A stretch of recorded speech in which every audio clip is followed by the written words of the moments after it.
Hey guys, it's Brittany with Find Your Fierce Coaching.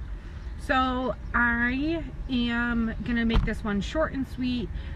It's the second part of the series about the lies you tell yourself, and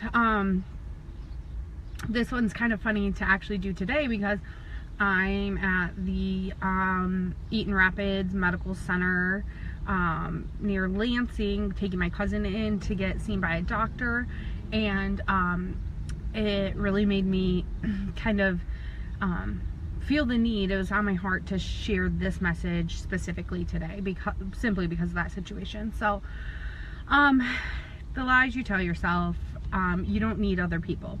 So I'm like the king for this statement. I want to preface that with for this entire series, like, these are like things I tell myself constantly, okay? So this is not me preaching to you or talking at you. Like, these are realizations I've come to in the last couple of months, and I catch myself still telling myself these things, okay? So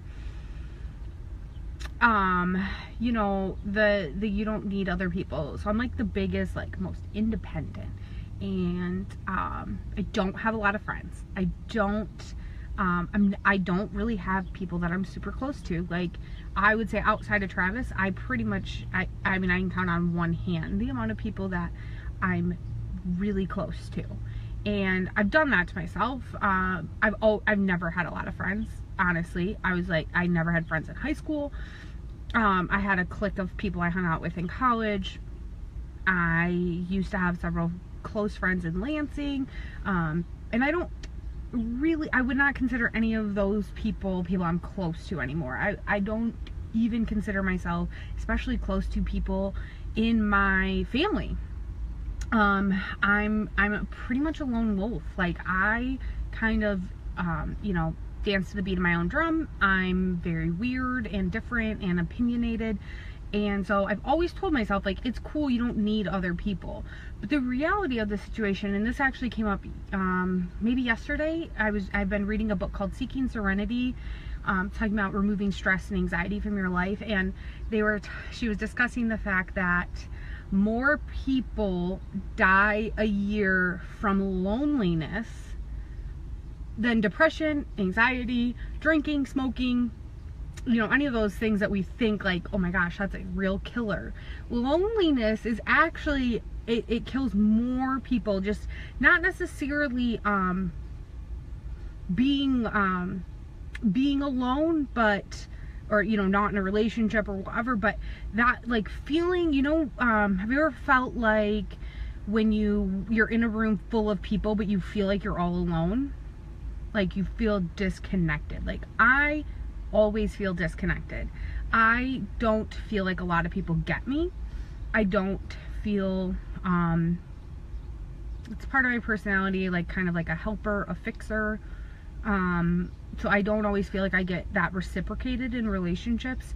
And so I really struggle with feeling lonely a lot, and it kind of scared me to see that. I obviously partake in some of the other activities that are major killers, but, you know, to see, like, just not feeling connected to other people, that's amazing to see that. And, you know, there's always that connection is important to other people.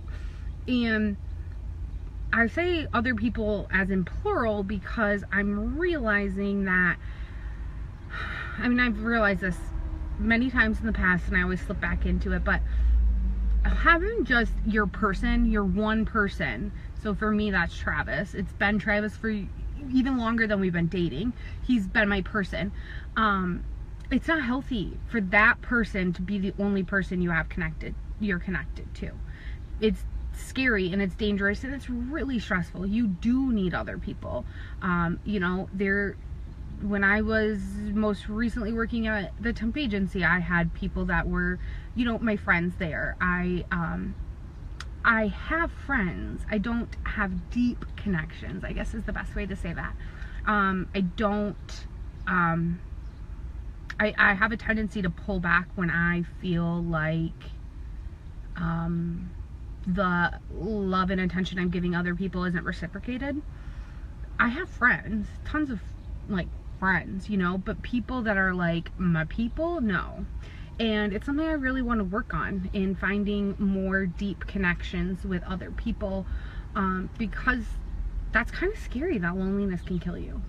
Like, that's really scary, actually, to think that just that genuine disconnect from other people could kill you.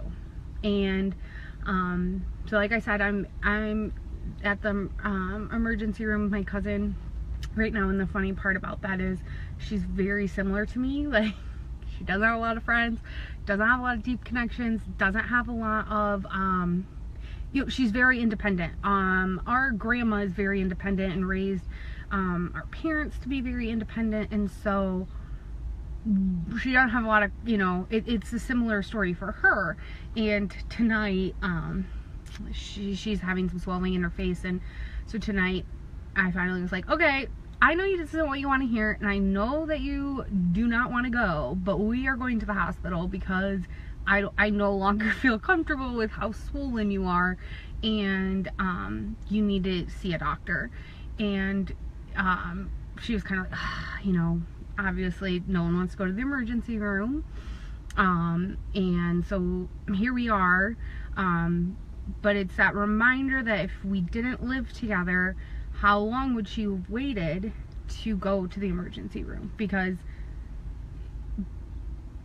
you know, I would say we're both pretty lone rangers, and that's kind of scary to think that, you know, hopefully, obviously it's nothing, but to not have a deeply connected relationship with somebody to the point where they feel comfortable saying, like, I don't care what you say, I'm taking you into the hospital. And, you know, I do luckily feel like she would return that favor for me, but it's something to really think about. You do need other people. Like, actually, your life depends on it. Your mental health depends on it. Your, you know, your sanity, everything.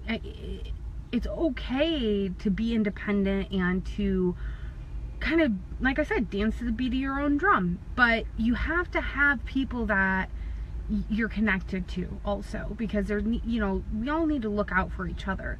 And if being alone and being disconnected from other people can lead to your death, like, that's an easy fix, okay? Like, do I like being in social settings? No, I have serious social anxiety that came along with this depression. But at the same time, I would rather be uncomfortable in a social setting than die from loneliness, okay? Like, if those are my two options, I'm gonna get uncomfortable and go social, you know, in kind of expand my comfort level. So that's really all tonight's live was about. I just wanted to, you know, I've never heard that before, and it was shocking to me. So I also just pushed the window down in my truck and I almost just died. Okay, phew. But anyways, that's all I wanted to bring to you, because I know a lot of people who are like that, who are independent and, you know, feel like they don't need other people, but science says you do. So if you're somebody who's struggling to connect with other people, you can definitely reach out to me and message me, because I'm obviously struggling with the same thing and I need to make some new friends too. But I encourage you to dig for some deeper connections with other people, because no one wants to die of like a broken heart, basically, right? So I appreciate you hopping on and watching this video. If you guys have any questions, feel free to reach out to me. If you're looking to, you know, make a new friend, definitely reach out to me. I would love to chat with you. So have a wonderful evening.